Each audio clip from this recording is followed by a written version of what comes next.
Hello my lovely viewers, welcome back to my channel. আমি Bangladeshi blogger Payel আছি আপনাদের সাথে। আজকে বুধবার, আমি বুধবারের ব্লগটা আপনাদের সাথে শেয়ার করছি। এখন বাজে সকাল 7টা। তো আমি কিচেনে চলে আসলাম, আমার নাস্তাটা তৈরি করব আর বাচ্চাদের নাস্তাটাও তৈরি করব। আমি নাস্তার জন্য সকালে চাটা খুব পছন্দ করি, তো এক পাশে চা বসিয়ে দিয়েছি, আরেক পাশে আমি রুটি ছেঁকে নিব।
বাচ্চারা নাস্তাটা করে নিচ্ছে, আমি আমার নাস্তাটাও করে নিব।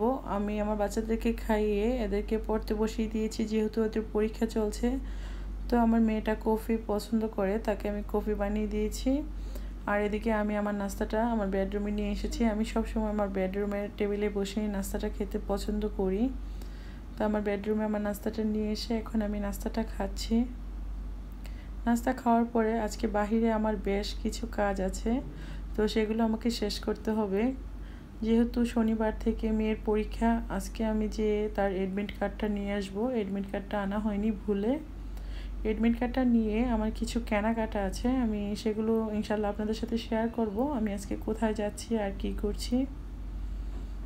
নাস্তার খাওয়ার পর আমার চাটা না খেলে যেন ভালোই লাগে না, তো আমি এখন চা খেয়ে নিচ্ছি। চা খেয়ে আমি বাইরের উদ্দেশ্যে বের হব, মেয়ের স্কুলে যাব প্রথমে, তারপরে আমি বাকি কাজগুলো করব।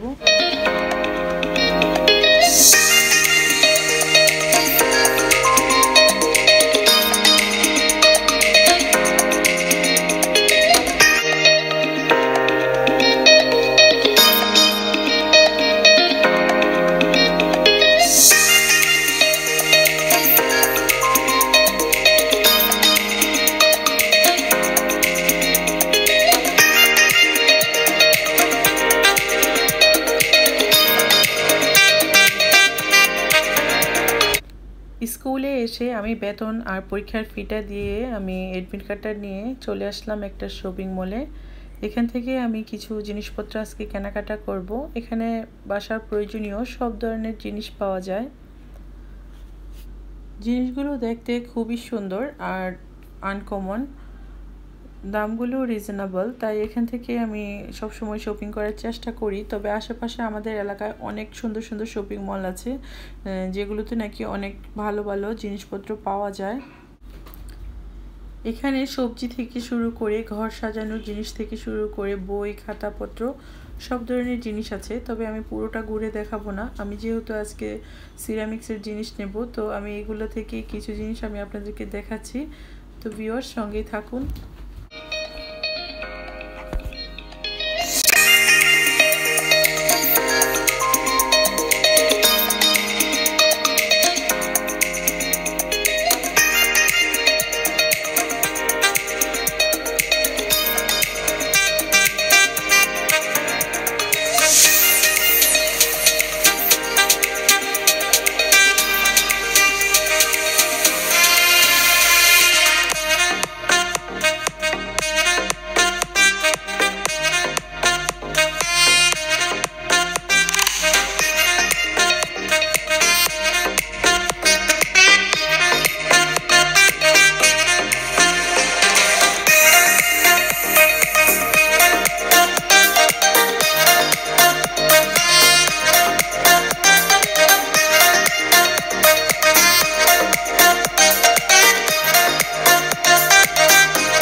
ভিউয়ার্স আমি বাসায় গিয়ে দেখাবো এখান থেকে আমি কি কিনলাম আজকে। আর এখন আমি বাসায় চলে যাব। বাসায় যাওয়ার পথে আমি দেখি কিছু শাকসবজি নিয়ে যাব, এখন গিয়ে আমাকে রান্না করতে হবে।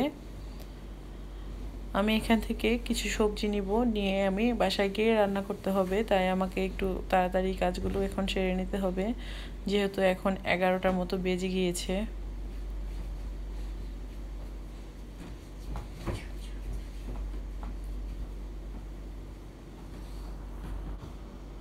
এখান থেকে আমি একটা বাঁধাকপি আর একটা ফুলকপি নিলাম। ফুলকপি দিয়ে আমি আজকে মুরগি রান্না করব।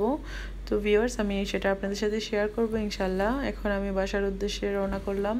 আজকের ওয়েদারটা কিন্তু খুবই সুন্দর, মিষ্টি রোদ, আর বাইরে কিন্তু ঠান্ডা ঠান্ডা একটু বাতাস আছে, তো ভালোই লাগছে। আর এই শপিং মলটা কিন্তু উত্তরায় 12 নম্বর সেক্টরে, আপনারা চাইলে সেখান থেকে শপিং করতে পারেন। আমি এখন বাসায় চলে এসেছি। বাসায় এসে আমি দেখাচ্ছি আমি কি কিনে নিয়ে এসেছি। আমি এই 3টা কাচের প্লেট নিয়ে এসেছি শপিং মল থেকে, আমার কাছে খুব ভালো লেগেছিল। তো এগুলো 1 পিস করে এরা বিক্রি করে। প্লেটগুলো দেখতে খুবই সুন্দর। আর আমি যেগুলো দেখিয়েছিলাম ওগুলো ছিল ডিনার সেট, ওগুলো আমার কাছে খুব ভালো লেগেছে। তো আমার বাসায় অনেক আছে, তো আমি সেজন্য ডিনার সেটগুলো নিয়ে আসিনি। আর বাসায়ও আমি ডিনার সেট থেকে প্লেটগুলো ইউজ করতে চাই না, কেন প্লেটগুলো পুরান হয়ে যায়। তো সেজন্য আমি ডিনার সেট থেকে ইউজ না করে ঘরে রেগুলার ব্যবহার করার জন্য আমি সবসময় এরকম 1 পিস করে যে প্লেটগুলো পাওয়া যায় সেগুলো নিয়ে আসি। তো আমরা যেহেতু বাসায় এখন 3 জন সদস্য সংখ্যা, তো আমি 3টা প্লেট নিয়ে এসেছি আমাদের 3 জনের জন্য। বাথরুমে আমি একটা ল্যাপ ভিজিয়ে রেখেছিলাম, এই ল্যাপটা এখন আমি ধুয়ে দেব, কারণ বুয়া আসতে আসতে আমার অনেক দেরি হয়ে যাবে। যেহেতু রোদ উঠেছে, শীতের দিনে রোদটা বেশিক্ষণ থাকে না, দুপুর 2টা পর্যন্তই শুধু রোদটা থাকে। তো আমি চাচ্ছি যে ল্যাপটা আমি নিজেই ধুয়ে রোদে দিয়ে দিই, যেন তাড়াতাড়ি শুকিয়ে যায়। এখন আমি ল্যাপটা ধুয়ে দিচ্ছি। আর এগুলো এত বেশি ময়লা হয়নি, গত শীতে শেষ হওয়ার পরে ধুয়ে আমি আলমারিতে রেখে দিয়েছিলাম। তো আলমারিতে রেখে দিলে কিন্তু কাপড়ের মধ্যে একটা আলমারির একটা পুরাতন গন্ধ চলে আসে, তো সেই গন্ধটা দূর হওয়ার জন্য শুধু ল্যাপটা জাস্ট ধুয়ে দেওয়া। এটা কিন্তু তেমন বেশি ময়লা হয়নি। আর এটা ধোয়াও এত বেশি ঝামেলা না, একটু হুইলের গুঁড়া দিয়ে পানি ঢেলে ঢেলে পা দিয়ে পাড়িয়ে আমি ল্যাপটাকে এখন ধুয়ে ফেলবো। এটা ধোয়া খুবই ইজি। তো ভিউয়ার্স দেখতে থাকুন।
ল্যাপটা ধুয়ে পানি ঝরিয়ে দিয়ে আসলাম। পানিটা ঝরে গেলে পরে আমি ছড়িয়ে দেব। এখন আমাকে রান্না করতে হবে খুব দ্রুত। আমি সবজিগুলো কেটে নিচ্ছি। আমি আজকে চিকেন দিয়ে ফুলকপিটা রান্না করব।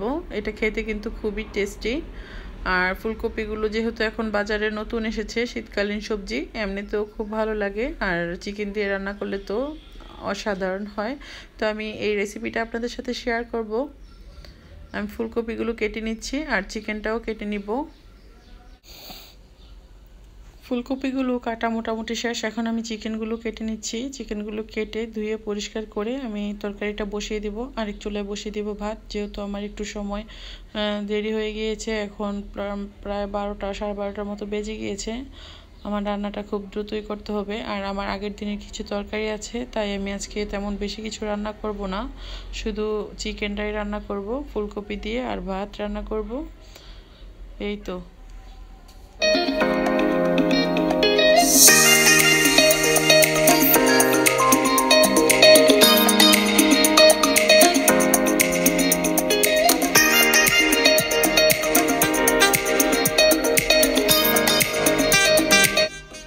এখন চিকেনটা রান্না করার জন্য আমি একটা প্যানে তেল দিয়ে দিলাম। তেল দিয়ে আমি ফুলকপিগুলো একটু ভালো করে ভেজে নেব।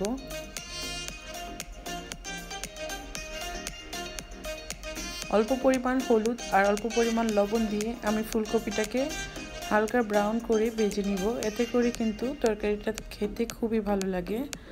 আর ফুলকপি তরকারিটা যদি ফুলকপিটা ভেজে নেওয়া হয় তাহলে কিন্তু স্বাদ লাগে।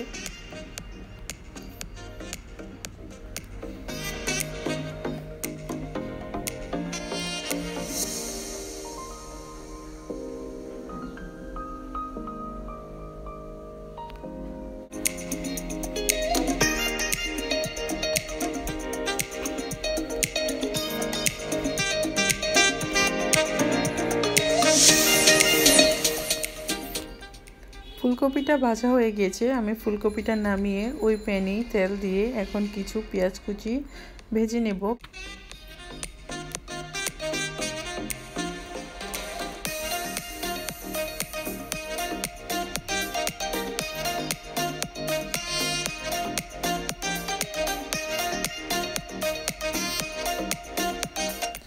পেঁয়াজ কুচিটা যখন হালকা ব্রাউন কালার হয়ে গিয়েছে তখন আমি দিয়ে দিচ্ছি 1 টেবিল চামচ আদা বাটা, 1 টেবিল চামচ রসুন বাটা, আর দিয়ে দিচ্ছি 1/2 টেবিল চামচ মরিচের গুঁড়া, 1/2 টেবিল চামচ হলুদের গুঁড়া, দিয়ে দিচ্ছি 1/2 টেবিল চামচ ধনিয়া গুঁড়া, অল্প পরিমাণ জিরা গুঁড়া। এখন অল্প একটু পানি দিয়ে আমি এখন মশলাটাকে ভালো করে কষিয়ে নেব। দিয়ে দিচ্ছি স্বাদ মতো লবণ। পুষ্টিগুণে ভরা এই ফুলকপি কিন্তু যেভাবে রান্না করি না কেন আমরা, এটা খুবই টেস্টি হয়। আর শীতকালীন এই সবজিগুলো কিন্তু বাচ্চাদের জন্য খুবই ভালো। আর আজকের এই তরকারিটা বিশেষ করে রান্না করা হলো আমার ছেলের জন্য। সে ফুলকপিটাকে এভাবে রান্না করলে খেতে খুবই পছন্দ করে। আর বাচ্চারা যেহেতু চিকেন পছন্দ করে, চিকেনের সাথে আমরা তাদের চয়েস মতো যে কোনো সবজি দিয়ে ইচ্ছে করলে রান্না করতে পারি। বাচ্চারা কিন্তু এমনিতেই সবজিটা বেশি খেতে চায় না। আর যেহেতু তারা চিকেন পছন্দ করে, চিকেনের সাথে কিন্তু আমরা চাইলে বাচ্চাদের পছন্দের সবজিগুলো দিয়ে রান্না করে দিতে পারি। তো এখন আমি মাংসটাকে একটু ভালো করে কষিয়ে নেব।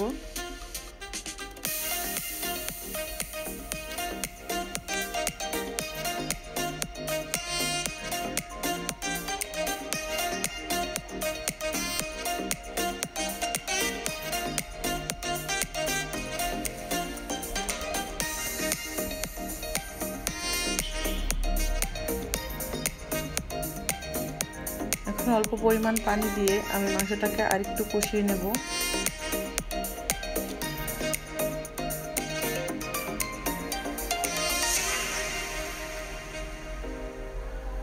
মাংসটা যখন আমার ভালো করে কষানো হয়ে যাবে তখন আমি এখানে অ্যাড করে দিব ফুলকপিগুলো। আর আমি আজকে এই চিকেন আর ফুলকপি রান্না করাতে কিন্তু কোনো এলাচ আর দারচিনি ইউজ করব না, কেননা সবজির মধ্যে দারচিনি এলাচ দিলে আমার বাচ্চারা খেতে পছন্দ করে না, ওই ফ্লেভারটা কিন্তু বেশি ভালো আসে না। তাই আমি আজকে এখানে এলাচ দারচিনি এগুলো দিব না। এখন ভালো করে হালকা হাতে ফুলকপি আর চিকেনটাকে নেড়ে দিতে হবে যেন ফুলকপিগুলো ভেঙে না যায়। আমি এখানে ঝোল কতটুকু দিব সে আন্দাজটা বুঝে পানিটা দিয়ে দিচ্ছি।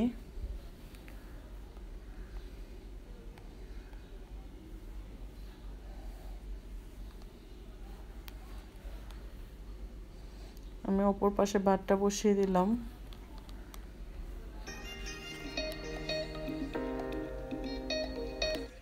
তরকারিতে ঝোলের পানি দিয়ে আর ভাতটা বসিয়ে এই ফাঁকে গিয়ে আমি আমার ছেলেকে গোসল করিয়ে দিয়ে আসলাম।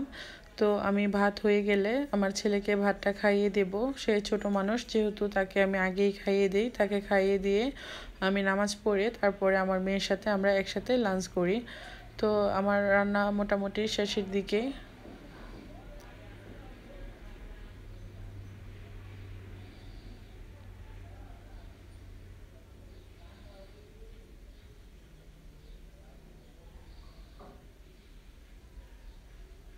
আজকে যারা আমার এই ভিডিওটি দেখছেন আশা করি আপনাদের কাছে ভালো লেগেছে। যদি ভালো লেগে থাকে প্লিজ একটি লাইক দেবেন, ফ্রেন্ডস অ্যান্ড ফ্যামিলির সাথে শেয়ার করবেন আর আমাকে কমেন্ট করে জানাবেন আপনাদের কাছে আজকে আমার এই ভিডিওটি কেমন লেগেছে।